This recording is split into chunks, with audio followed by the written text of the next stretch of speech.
everybody. Let me give you a good news. No presentation. Long story short, if you have any questions on counter drones, ask us. We eat, breathe, sleep anti-drone. Our work is yet to be seen. If you see our work, you will feel safe. If you have any questions on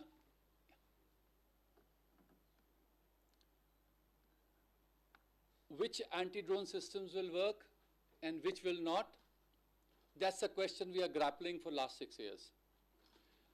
Open to you. My talk ends after the last question I get from you. Any questions on anti-drone? So we are Jugapro, we eat, breathe, sleep anti-drone, that's what I said. We are a system integrator. We bring technologies to work in a grid which will prevent any drones from affecting your work, your property, your airport, your critical site. I would rather leave it here and let the next speaker come in. Thank you, gentlemen. Yeah, questions? Thank you, sir. You are aware of current monitoring system for civil and defense. Sir.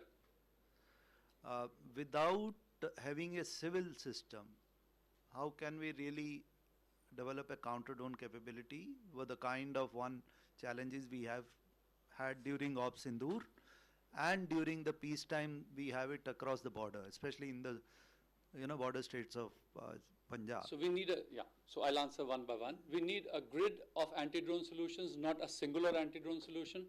So I said, our solutions have not been seen yet. The way CCTV cameras have been there now, anti-drone solutions have to come and they have to be everywhere. So the threat is not for a military installation. So we are talking of a silo as of now. But a 5-kilometer bubble is not sufficient. You need hundreds and thousands of those bubbles. And what we are working on, or what everybody else has to work on, is every system that works has to be integrated into a counter-drone solution. So it's a lower airspace management. That's what's needed. That's the paradigm that we'll be talking about.